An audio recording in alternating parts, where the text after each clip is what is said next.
Nous sommes en train de voyager à 1000 années-lumière de notre planète, vers un système inconnu. Ici, il y a 2 étoiles brillantes en orbite l'une près de l'autre. Mais il y a aussi une chose petite, mais vraiment énorme également, un trou noir. Ces objets sont mystérieux et dangereux. Ils sont capables d'avaler notre monde entier en 1 seconde sans même s'en apercevoir. Pire encore, ils peuvent détruire une énorme étoile comme notre Soleil. Et ce sont ces géants qui se trouvent généralement au centre des galaxies.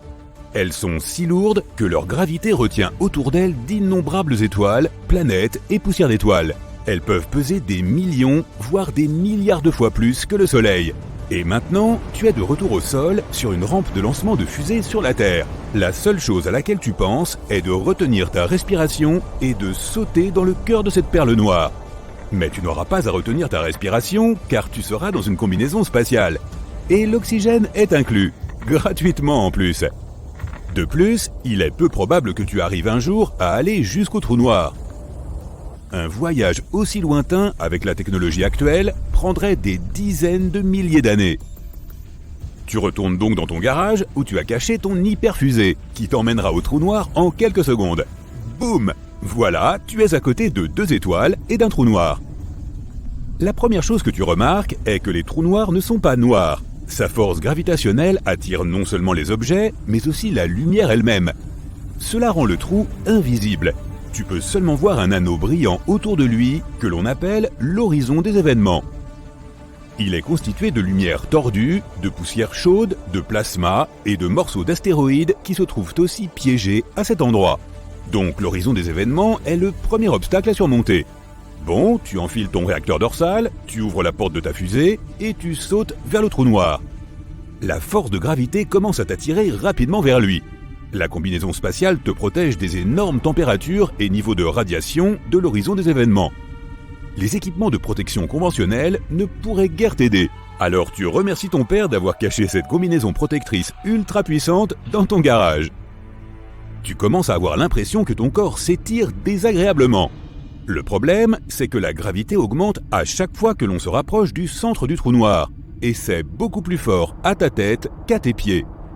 Ton corps commence à s'étirer comme des spaghettis. C'est pourquoi on appelle ça la spaghettification. Aucun costume ne peut te protéger de ça. Et il n'y a pas un seul vaisseau spatial qui puisse résister à ce genre de contraintes. Bon, cette vidéo a été courte. Ok, alors rembobinons jusqu'au moment avant le saut. Tu réalises que pour atteindre le cœur du trou noir et survivre, tu n'as pas besoin d'un équipement amélioré, mais d'un autre trou noir.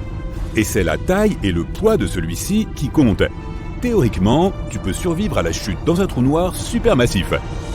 Tout dépend de la largeur de l'horizon des événements du trou noir. Quand un trou est petit, à peu près le poids de notre Soleil, l'horizon des événements est lui aussi petit. Et donc son bord est particulièrement proche du centre de cette force gravitationnelle exceptionnelle qui te spaghettifierait rapidement et brutalement. Mais si l'horizon des événements est large, il est plus éloigné du centre de la force gravitationnelle. Alors la différence de pression de la gravité sur ta tête et tes pieds sera inexistante. Donc, si tu as assez d'air dans ta combinaison spatiale, tu peux survivre à un voyage de ce style. Donc, tu dois choisir un trou noir supermassif. Voyons voir. Un au centre de la Voie lactée? Non, il y a trop de plasma chaud et de débris autour. Tu as besoin d'un trou noir complètement isolé pour un saut comme celui-ci. Quelque part dans l'espace sombre où il n'a pas eu le temps de rassembler les débris des mondes voisins autour de lui. Tu ouvres rapidement ta carte de l'espace et tu trouves un trou noir de cette sorte. Un voyage plus rapide que la lumière et tu es arrivé. Le voilà, un énorme néant obscur. Il n'y a que la lumière déformée des étoiles et galaxies lointaines sur son horizon. Pour tester ta théorie, tu y jettes un mannequin. Il s'approche du trou noir, puis ralentit jusqu'à s'immobiliser. Mais ce n'est qu'une illusion. Le trou noir est si lourd qu'il peut déformer l'espace et le temps. Donc pour l'observateur, le mannequin est figé dans l'horizon des événements, mais en fait, il est depuis longtemps entré dans son cœur. La poupée n'a pas été spaghettisée comme tu l'as été lorsque tu es tombé dans un petit trou noir, alors maintenant, tu sautes en toute confiance après elle. Rappelle-toi que même si tu te sens bien, c'est toujours un voyage sans retour. Une fois dans le champ d'attraction du trou noir, rien ne peut t'échapper à son étreinte. Peu importe la puissance de ta fusée ou la force avec laquelle tu agites tes bras. Tu es maintenant au bord du disque d'accrétion. Chaque seconde ici équivaut à des semaines ou des mois sur Terre. Tu voyages dans le temps. Sur notre planète, il y a peut-être déjà des voitures volantes et des gratte-ciel de plusieurs kilomètres de haut partout. Mais pour toi, cela n'a duré que quelques minutes. Waouh! Toute la lumière des étoiles que tu vois est devenue rouge. Ça aussi, c'est à cause de la gravité. La lumière que nous voyons est constituée d'ondes, mais le trou noir les étire. Les longueurs d'onde courtes comme le bleu deviennent longues et rouges. Super, tu as dépassé l'horizon des événements et tu te diriges maintenant vers le néant total. Tu lèves les yeux et tu vois un mince rayon de lumière. C'est la dernière chose que tu vois en fait. Après ça, il n'y a que du vide noir.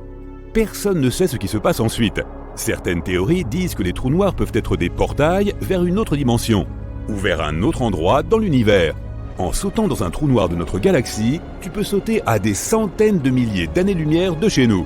Dans ce cas, tu vivras ta chute en sens inverse. D'abord, tu verras un petit rayon de lumière qui s'étend, puis la lumière rouge des étoiles redevient bleue, et avant même de t'en rendre compte, tu es de retour sur l'horizon des événements.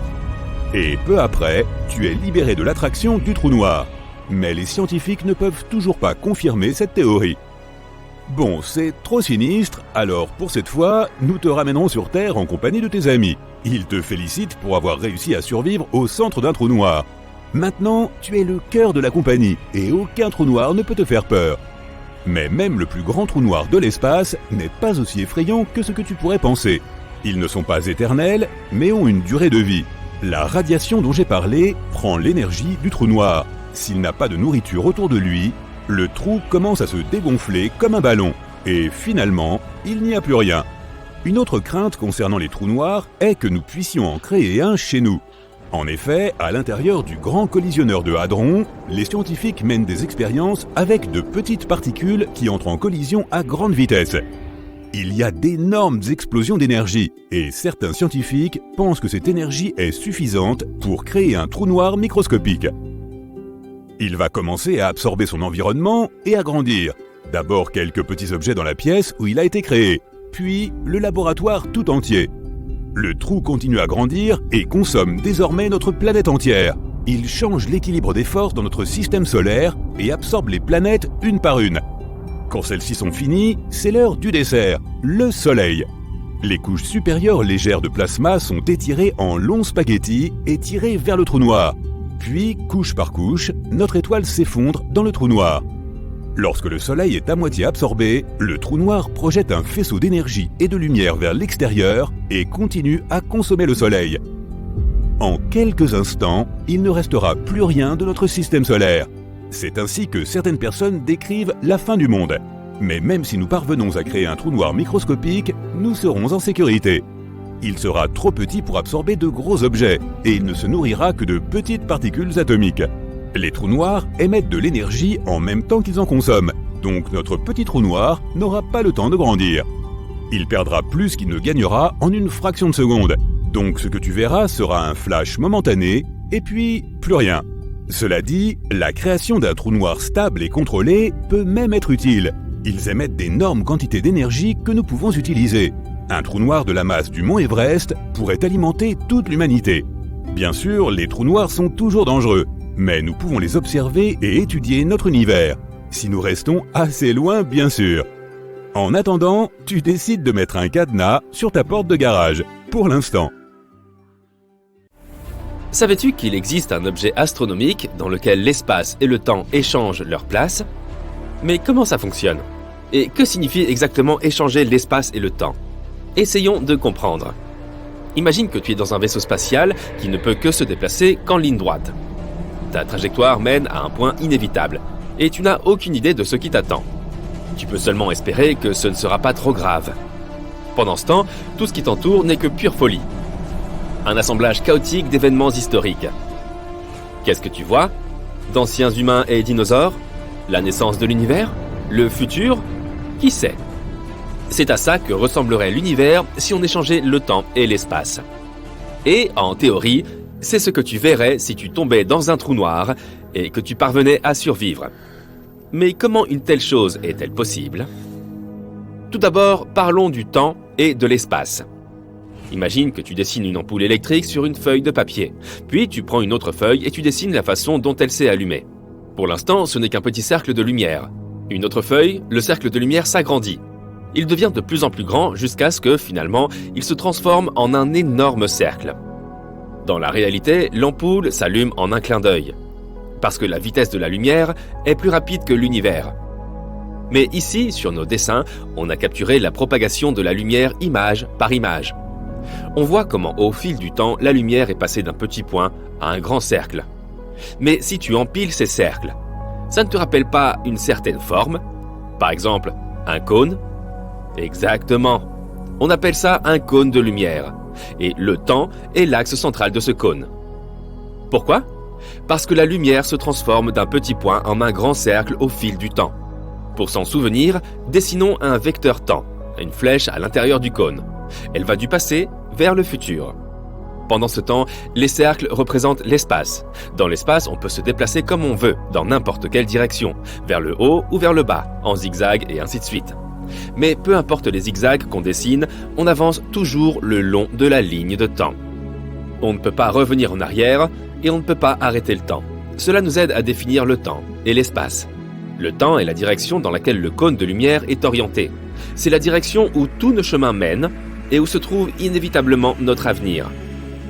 Et l'espace est toute la variété de directions perpendiculaires à la ligne de temps. Ce graphique est très simple. S'il pouvait être appliqué à l'univers entier, alors le temps s'écoulerait de la même façon partout. Cependant, si tu as vu au moins quelques films de science-fiction populaires, tu sais que ce n'est pas le cas. En réalité, le temps peut s'emballer. Par exemple, si tu te détends près d'un trou noir, ce qui ne sera que 2 heures pour toi peut s'avérer être 20 ans pour ton ami resté sur Terre. Mais pourquoi? Prends une grande respiration. Maintenant, la gravité entre en jeu. Tu t'es dit sans doute que c'est simplement cette force qui nous aide à tenir sur le sol. Mais c'est beaucoup plus complexe que ça. La gravité est l'une des forces physiques de base de notre monde. Et elle est incroyablement puissante. Elle est même tellement puissante qu'elle peut déformer l'espace et le temps. Elle peut littéralement influencer la vitesse du temps comme un sorcier tout-puissant. Comment? Pour le comprendre, prenons quelque chose de légèrement plus gros qu'une ampoule. Par exemple, une supernova. Quelque part dans l'univers, une étoile vient d'exploser. Comment le sait-on? Rien dans l'univers, aucun son, aucune onde radio, rien ne voyage plus vite que la lumière. Donc on ne prend conscience de la naissance d'une supernova que lorsqu'on la voit. Et cela n'arrive que lorsque son cône de lumière grandit suffisamment et atteint notre planète. Donc le cône de lumière grandit et grandit. Jusqu'à présent, tout va bien. Et finalement, il atteint notre planète. Mais il y a un hic. Notre planète est massive. Très massive. Et elle a une gravité assez forte. Alors, que se passe-t-il? La gravité change la direction du cône de lumière. Elle commence à attirer le cône vers le centre de notre planète. Et avec elle, elle attire aussi notre flèche du temps. Cela signifie qu'elle ralentit le temps. Et plus le cône de lumière est proche de nous, plus la flèche se courbe. Et plus le temps ralentit. Qu'est-ce que ça signifie? Ça signifie par exemple qu'une montre autour de ta cheville sera en retard par rapport à une montre à ton poignet, que ta tête vieillit plus vite que tes jambes, et que les astronautes en orbite terrestre vieillissent un peu moins vite que les gens sur Terre. C'est ce que les scientifiques appellent la relativité générale. Ok, mais quel est le rapport avec notre sujet? Comment peut-on comprendre ce qui se passera si on échange l'espace et le temps? Ne t'inquiète pas, on y arrive. Imagine maintenant un corps cosmique avec une gravité incroyablement forte. Il déforme tellement le temps et l'espace qu'on a l'impression qu'ils s'échangent. C'est un trou noir. Il attire absolument tout vers son centre. Aucune étoile, aucune planète, aucune lumière ne peut y échapper. Disons que notre cône de lumière s'en approche. D'abord, comme d'habitude, le temps commence à se plier vers le centre du trou noir, attiré par sa gravité. Mais la gravité est très forte. Si bien qu'il se courbe de plus en plus, et le temps va de plus en plus lentement au fur et à mesure que tu t'approches du centre. À la fin, le cône de lumière traverse la limite du trou noir, ce qu'on appelle l'horizon des événements. À ce moment-là, il s'est tellement déformé que maintenant il pointe littéralement vers le bas. On peut dire que le temps a changé sa direction. Le temps pointe vers le bas.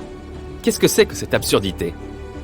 Ce sera plus facile à expliquer avec un exemple réel. Imagine que tu es un astronaute un peu fou qui a décidé de sauter dans un trou noir. Et il y a un observateur dans un vaisseau spatial qui te regarde faire ça. Au début, pour toi, rien ne change. Regarde ta montre. Tu vois que 5 secondes se sont écoulées. Tout va bien. Mais que se passe-t-il pour l'observateur ? Tout d'abord, tu vas tomber pendant un très long moment. L'observateur est assis là depuis 50 ans. Et tu tombes toujours, parce que ton temps a ralenti. Deuxièmement, comme l'espace est également déformé près d'un trou noir, l'observateur verra que tu commenceras à t'étirer comme un spaghetto. C'est un terme scientifique d'ailleurs, qui porte le nom de spaghettification. Et puis tu franchis enfin l'horizon des événements. L'observateur ne te voit plus. La lumière ne peut pas s'échapper d'un trou noir, donc ton image n'atteindra pas l'observateur, même si tu es toujours à l'intérieur. Et que se passe-t-il pour toi ? Et si tu avais survécu d'une manière ou d'une autre, rappelle-toi que la flèche du temps pointe vers le centre du trou noir. Cela signifie que désormais, le centre du trou noir est ton avenir. Ce n'est pas un lieu, c'est un destin que tu ne peux pas changer. Et l'endroit d'où tu viens, ainsi que le reste de l'univers, n'existe plus pour toi. Parce que maintenant, ce n'est pas un lieu, mais un événement du passé. Et comme tu ne peux pas remonter le temps, tu ne pourras jamais revenir. Mais qu'est-ce qui se trouve autour de toi ? Un chaos complet. Les rayons de lumière se déplacent maintenant dans toutes les directions, en avant, en arrière, et ainsi de suite. Les rayons représentant les événements du passé, du futur, du présent, tout cela se déplace autour de toi. En réalité, l'espace et le temps n'ont pas échangé leur place. Mais on a l'impression qu'ils l'ont fait, parce que dans l'espace, tu ne peux plus faire qu'avancer, comme si tu suivais une ligne droite. Et le temps, reflété dans les rayons lumineux, t'entoure partout et se déplace dans toutes les directions possibles. Et là, on retourne au début. Cet exemple horrifiant nous aide à imaginer ce que l'on ressentirait si le temps et l'espace étaient inversés. Bien sûr, tout cela n'est que théorie et supposition. L'idée même que nous nous déplaçons dans une direction, celle que nous n'avons pas choisie, et qu'il y a un chaos temporel complet autour, semble assez effrayante. Et pourtant, ce serait une expérience très intéressante. Tu es partant ? On pourrait penser que tomber dans un trou noir, c'est à peu près la même chose que de tomber dans un gouffre sans fond, sauf que ça n'a rien à voir. Pour tomber dans un trou noir, il faut défier toutes les statistiques. De plus, si tu regardais quelque chose tomber dans un trou noir, tu ne le verrais même pas. Comment cela se fait-il ? Essayons de comprendre la magie de la physique. Tomber dans un trou noir n'est pas une mince affaire. Tout d'abord, pour avoir une chance d'y parvenir, il faut viser parfaitement et partir de très loin. C'est comme essayer d'atteindre une cible minuscule depuis l'autre bout du cosmos. En effet, les trous noirs existent au cœur des galaxies, qui sont remplis d'autres objets tels que des étoiles, des planètes et des nuages de gaz. Ces objets ont leur propre force gravitationnelle qui peuvent influer sur le trajet que tu dois emprunter. C'est comme si tu devais te diriger avec précaution dans un gala, en évitant de heurter les autres ou de te laisser entraîner dans leur conga endiablé. De la même manière, pour tomber dans un trou noir, tu dois prendre en compte l'influence d'autres objets célestes. Plus on se rapproche, plus les choses se compliquent. Le moindre changement de direction nécessiterait une immense quantité d'énergie que tu ne serais jamais capable de générer. C'est un peu comme essayer de diriger un vaisseau spatial sans carburant. En effet, l'attraction gravitationnelle du trou noir est extrême. Une fois que tu auras franchi le seuil appelé horizon des événements, tu ne pourras plus revenir en arrière. Il sera impossible de contrôler quoi que ce soit. Même si tu parviens à tenir le bon cap et à éviter tous les obstacles, une situation périlleuse t'attend. La chaleur et l'énergie intense qui entourent le trou noir sous forme de plasma te grilleraient au fur et à mesure que tu t'en approcherais. Tu aurais donc besoin d'une protection incroyablement robuste pour t'en approcher ? Mais non seulement il est pratiquement impossible de tomber dans un trou noir, mais il est également impossible de voir quelqu'un y tomber. Pourquoi ? Découvrons-le. Imagine que tu te tiennes loin d'un trou noir et que tu observes quelque chose qui se rapproche de plus en plus de l'horizon des événements.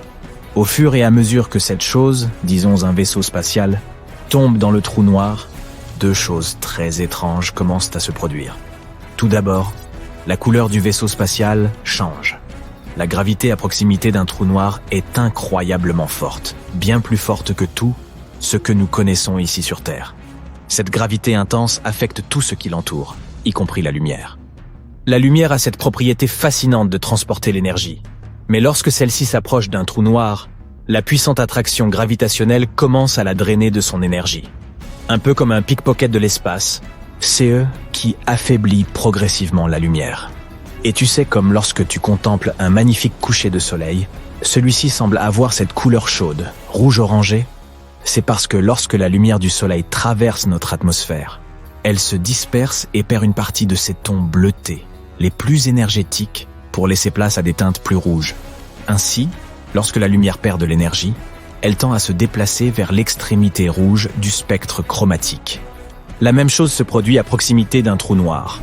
La lumière émise par le vaisseau spatial perd de son énergie en raison de la forte gravité du trou noir.